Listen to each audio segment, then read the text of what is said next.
तेरा वचन मेरे पाँव के लिए दीपक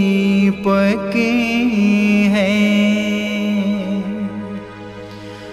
और मेरे मार्ग का उजियाला है।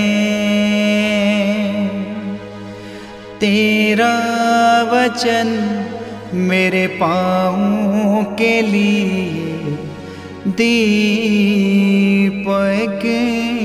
है।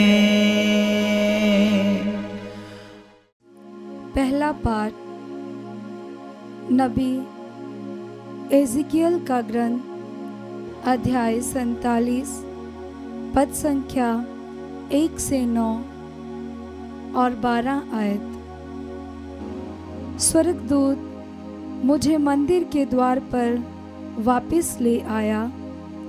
वहाँ मैंने देखा कि मंदिर की देहली के नीचे से पूरब की ओर जल निकलकर बह रहा है, क्योंकि मंदिर का मुख पूरब की ओर था। जलवेदी के दक्षिण में मंदिर के दक्षिण पार्श्वर के नीचे से बह रहा था।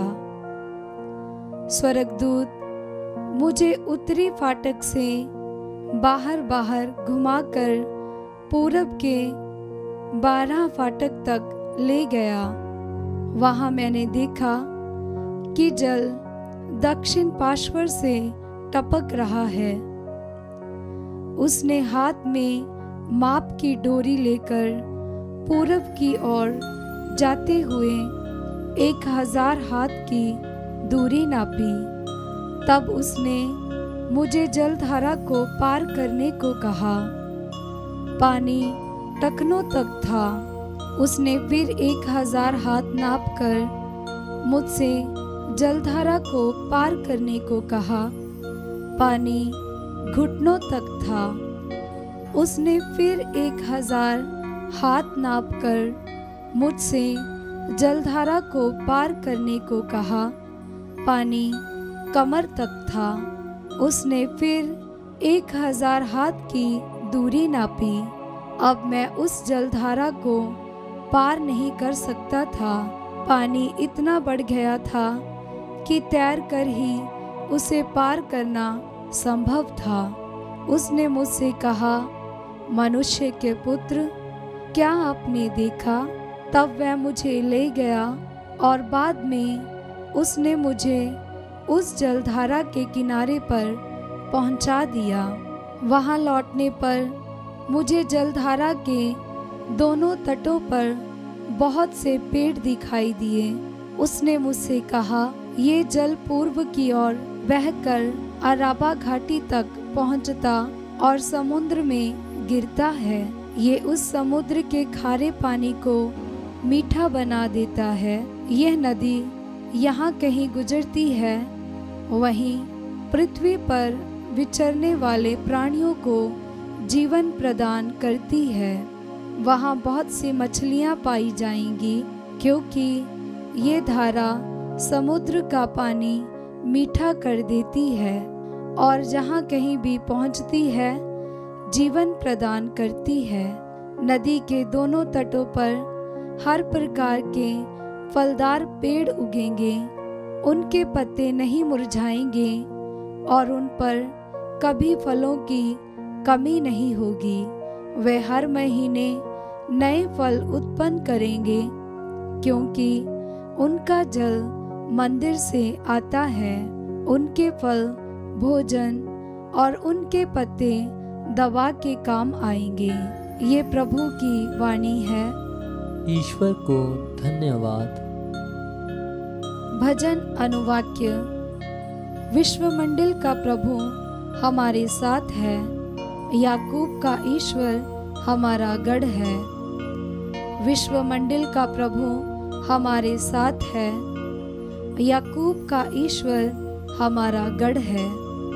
ईश्वर हमारा आश्रय और सामर्थ्य है।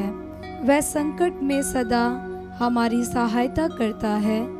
इसलिए हम नहीं डरेंगे। चाहे पृथ्वी कांप उठे, चाहे पर्वत समुद्र के गर्त में खिसक जाएं। अनुवाक्य। विश्व मंडल का प्रभु हमारे साथ है, याकूब का ईश्वर हमारा गढ़ है। एक नदी ईश्वर के नगर का, सर्वोच्च ईश्वर के पवित्र निवास स्थान को आनंदित कर देती है। ईश्वर उस नगर में रहता है, वह कभी नष्ट नहीं होगा। ईश्वर प्रातःकाल उसकी सहायता करता है। अनुवाक्य। विश्व मंडल का प्रभु हमारे साथ है, याकूब का ईश्वर हमारा गढ़ है। विश्व मंडल का प्रभु हमारे साथ है, याकूब का ईश्वर हमारा गढ़ है। आओ प्रभु के अपूर्व कार्यों का मनन करो। वह पृथ्वी पर महान चमत्कार दिखाता है। अनुवाक्य। विश्व मंडल का प्रभु हमारे साथ है, याकूब का ईश्वर हमारा गढ़ है। जय घोष। हे ईश्वर, मेरा हृदय फिर शुद्ध कर और मुक्ति का आनंद मुझे फिर प्रदान कर।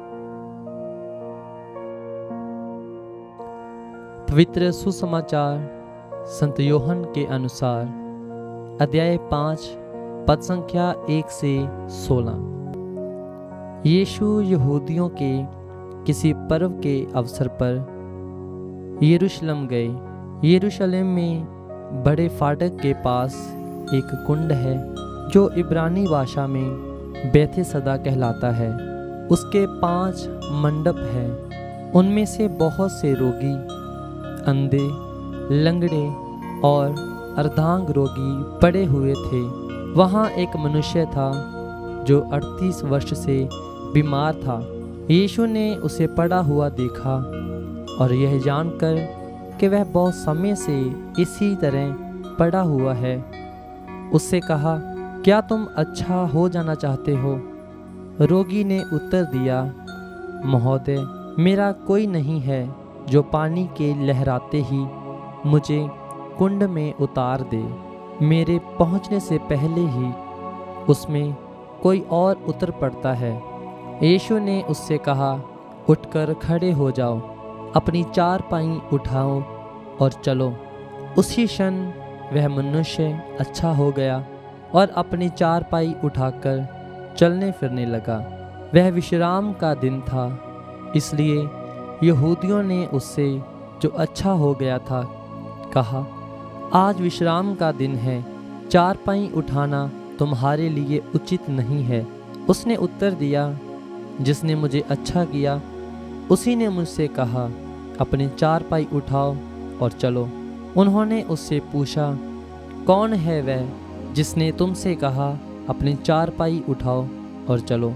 चंगा किया हुआ मनुष्य नहीं जानता था कि वह कौन है, क्योंकि उस जगह बहुत भीड़ थी और यीशु चुपके से चले गए थे।